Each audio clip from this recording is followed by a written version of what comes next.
اعوذ باللہ من الشیطان الرجیم، بسم اللہ الرحمن الرحیم۔ آج جو ہے ہم حدیث نمبر 5 پڑھیں گے۔ الحیاء شعبۃ من الایمان،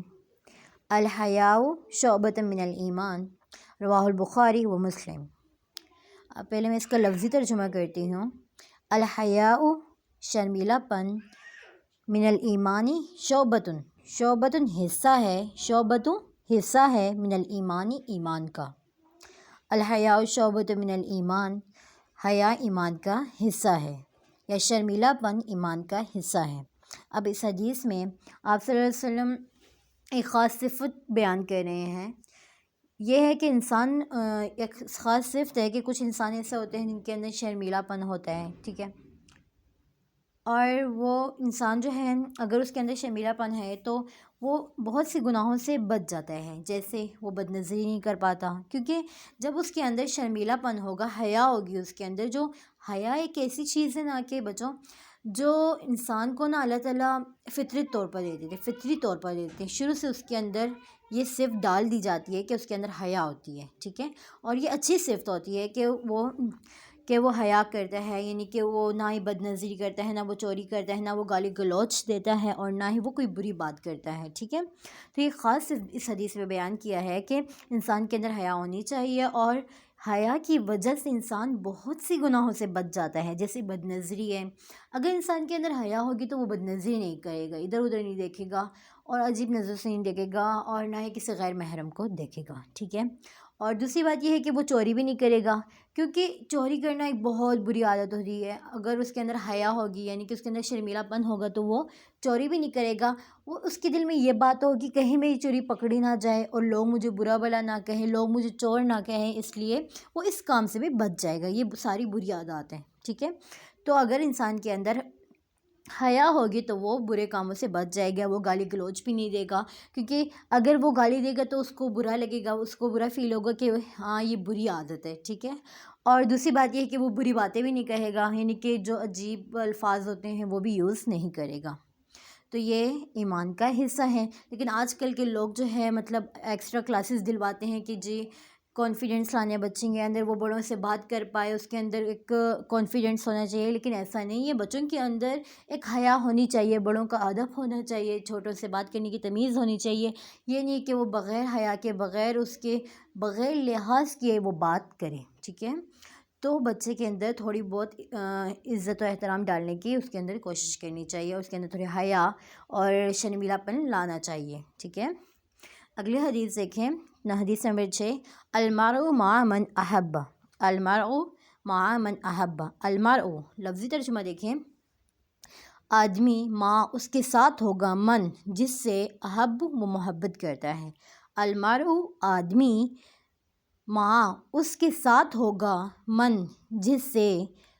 احبہ محبت کرتا ہے، رواہ البخاری و مسلم۔ المرء مع من احبہ، آدمی اس کے ساتھ ہوگا جس سے وہ محبت کرتا ہے۔ تو اب اس حدیث کا پہلے میں شان ورود بتاتی ہوں، اور ساتھ یہ بتاتی چلوں کہ شان ورود کہتے کس کو ہیں۔ شان ورود اس کو کہتے ہیں کہ جس موقع پر، ٹھیک ہے،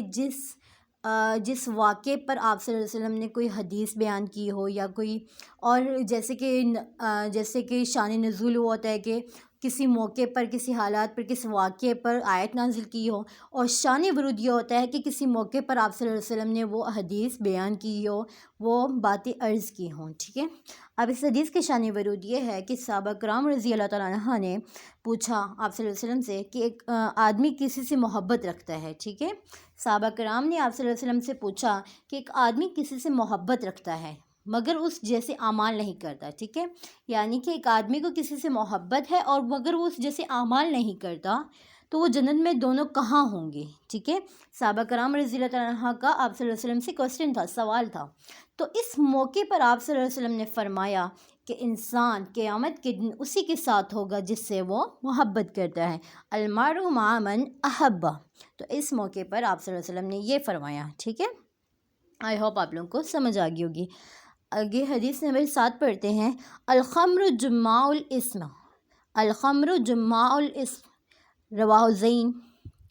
رواہ رزین، الخمر شراب، جماع الاسم بہت سی گناہوں کی جڑ ہے، کیا ہے؟ لفظی دیکھیں، الخمر شراب جماع الاسمی، بہت سی گناہوں کی جڑ ہے۔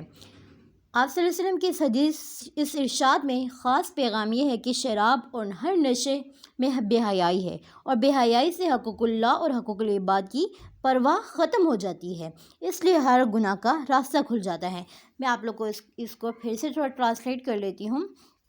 کہ اس حدیث مبارکہ میں ایک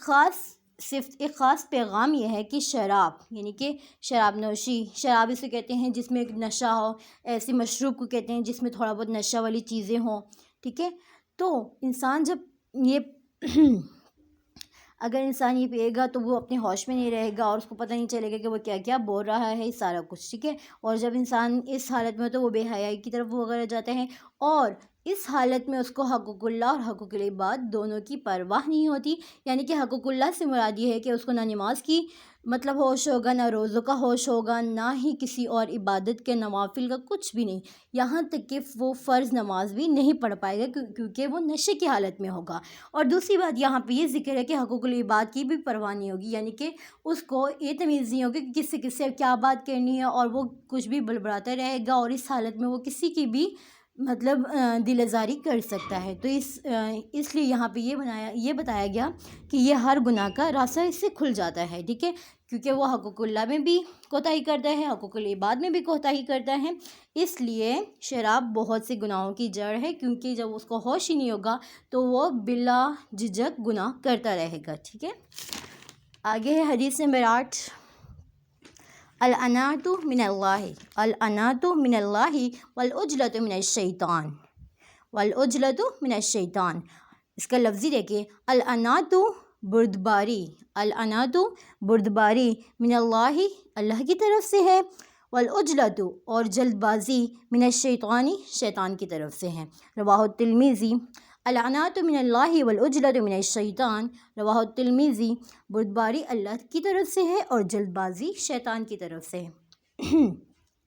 اس حدیث مبارکہ میں آپ صلی اللہ علیہ وسلم یہ فرما رہے ہیں کہ دنیاوی اور دینی کاموں کو کہہ رہے ہیں، دنیاوی اور دینی کاموں کو مشورہ کے ساتھ اور غور و فکر سے کرنے کی ترغیب دی گئی ہے۔ یعنی کہ اگر ہم کوئی بھی کام کر رہے ہیں، خواہ وہ دینی کام ہے یا دنیاوی کام ہے، اس کو ٹھہر سے بردباری کے ساتھ اس کام میں جلدی نہیں کرنی، بلکہ اس کام میں مشورہ کرنا ہے، یعنی کہ اپنے بڑوں سے مشورہ لینا، اپنے آس پاس مطلب عزیز و قارب سے مشورہ لینا ہے، اور اس فیصلے میں غور و فکر کے ساتھ وہ کام کرنا چاہیے، کیونکہ جلد بازی جو ہے شیطان کی طرف سے اور بردباری اللہ کی طرف سے۔ یعنی کہ اس حدیث میں یہ ترغیب دی گئی ہے کہ ہمیں جو ہے کوئی بھی کام ہے، دنیاوی ہے یا دینی کام ہے، اس کو مشورے کے ساتھ غور و فکر کے ساتھ کرنے کی ترغیب دی گئی ہے، اور جلد بازی جو ہے اللہ کے شیطان کی طرف سے ہے، اور ہمیں کسی بھی کام میں جلد بازی نہیں کرنی چاہیے، کیونکہ اگر ہم کوئی بھی کام کریں گے اس میں جلد بازی کریں گے تو اس میں کوئی نہ کوئی غلطی ہوگی، اگر ہم کوئی فیصلہ کر لیں، اگر اس میں جلد بازی کر لیں تو اس میں بھی خیر نہیں ہوگی، بلکہ وہ غصے میں فیصلہ ہوا ہوگا یا کسی بھی اور غرض سے ہوا ہوگا، تو اس میں ہمیں نقصان ہو سکتا ہے۔ اس لیے اس حدیث میں یہ ترغیب دی گئی ہے کہ ہمیں جلد بازی نہیں کرنی چاہیے، بلکہ مشورہ اور غور و فکر کے ساتھ، تحمل سے، بردباری کے ساتھ کرنی چاہیے، کیونکہ بردباری جو ہے اللہ کی طرف سے ہے، اور جلد بازی یعنی کہ جلدی والا کام شیطان کی طرف سے ہے، ٹھیک ہے؟ المؤمن غیر کریم والفاجر خب لعیم، رواہ احمد والترمذی۔ المؤمن، مومن، خب، المؤمن مومن، غیر بولا بالا، کریم شریف ہوتا ہے، ٹھیک ہے؟ لفظی ترجمہ دیکھیں، المؤمن مومن، غیر بولا بالا، کریم شریف ہوتا ہے، والفاجر اور گناہ گار، خب کمی، خب والفاجر اور گناہ کرنے والا، خب چال باز، لعیم کمینہ ہوتا ہے، ٹھیک ہے؟ یہاں اس حدیث میں غیر آیا ہے، ٹھیک ہے؟ یہاں پہ میں آپ لوگوں کو مختصراً تشریح بتاتی ہوں۔ حدیث میں غیر آیا، المؤمن خیر کریم، مومن بولا بالا شریف ہوتا ہے۔ اب یہاں پہ حدیث میں غیر کا معنی بولا بالا، یعنی کہ مومن جو ہے نا وہ نرم مزاجی کی وجہ سے یعنی کہ اس کے مزاج نرم ہوتا ہے اس لیے وہ بولا بالا سا ہوتا ہے، یا اس کے حسن ظن کی وجہ سے، یعنی کہ وہ اچھا سوچتا ہے، اچھا گمان رکھتا ہے، ہر کسی کے بارے میں وہ اچھی سوچ رکھتا ہے، اچھی گمان رکھتا ہے، اچھی رائے رکھتا ہے، اس کی وجہ سے لوگ اسے دھوکہ دینے کی کوشش کرتے ہیں، یعنی کہ اس کی نرم مزاجی کی وجہ سے یا پھر اس کے حسن ظن کی وجہ سے، یعنی کہ وہ ہر کسی کے بارے میں اچھا سوچتا ہے، اچھا گمان رکھتا ہے، اس کی وجہ سے لوگ اسے دھوکہ دینے کی کوشش کرتے ہیں۔ اور مومن کے سامنے آخرت کے فضائل ہوتے ہیں، یعنی کہ مومن جو ہے دنیا کو نہیں دیکھتا بلکہ وہ آخرت کو دیکھتا ہے کہ میں آخرت میں سرخرو ہو جاؤں، اور وہ آخرت کے فضائل کو مد نظر رکھتے ہوئے سب کو معاف کر دیتا ہے، اگرچہ کسی نے بھی اس کے ساتھ برا کیا ہو، دھوکہ کیا ہو، برا سلوک کیا ہوا ہے، کچھ بھی کیا ہو، وہ اسے معاف کر دیتا ہے، وہ کبھی بھی بدلہ نہیں لیتا۔ تو لوگ سمجھتے ہیں کہ یعنی کہ جو لوگ اسے دھوکہ دیتے ہیں نا، وہ لوگ سمجھتے ہیں کہ یہ ہمارے دھوکے میں آ گیا ہے، حالانکہ مومن اپنی شرافت کی وجہ سے کچھ نہیں کہہ پاتا اور ہمیشہ صبر کرتا ہے۔ تو اس حدیث مبارکہ میں مومن کو بولا بالا شریف کہا ہے، اور ایک اور پارٹ ہے اس میں، اور والفاجر خبن لعیمن، اور گناہ کرنے والا چال باز کمینہ ہوتا ہے۔ اب یہاں پہ مومن کے بارے میں بتایا گیا ہے، اور فاجر یعنی کہ گناہ کرنے والے کے بارے میں بتایا ہے کہ گناہ کرنے والا چال باز کمینہ ہوتا ہے۔ اب اس کی بھی صفت بتا رہے خبن، یہاں حدیث میں آئے نا، خبن لعیمن، خبن مکار اور دھوکے باز کو کہتے ہیں، ٹھیک ہے، لفظی معنی میں آپ لوگوں کو بتا رہی ہوں، خبن مکار اور دھوکے باز کو کہتے ہیں۔ حدیث کا مطلب یہ ہوا کہ فاسق و فاجر، ٹھیک ہے، فاسق و فاجر دھوکہ دینے والا ہوتا ہے، ٹھیک ہے، فاسق اور فاجر گناہ کرنے والا دھوکہ دینے والا ہوتا ہے، آخرت کی اسے فکر نہیں ہوتی، کیونکہ وہ بہت زیادہ گناہ کر چکا ہوتا ہے، اس کا دل بہت سخت ہو چکا ہوتا ہے، اس لیے وہ اب آخرت کی مطلب فکر نہیں کرتا، وہ آخرت سے غافل ہوتا ہے۔ تو ایسا آدمی کمینوں میں شمار کیا جاتا ہے جس کی ہر بات میں دھوکے کا گمان ہوتا ہے، ٹھیک ہے۔ تو حدیث مبارکہ میں ایک یہ بتایا کہ مومن بولا بالا شریف ہوتا ہے، اور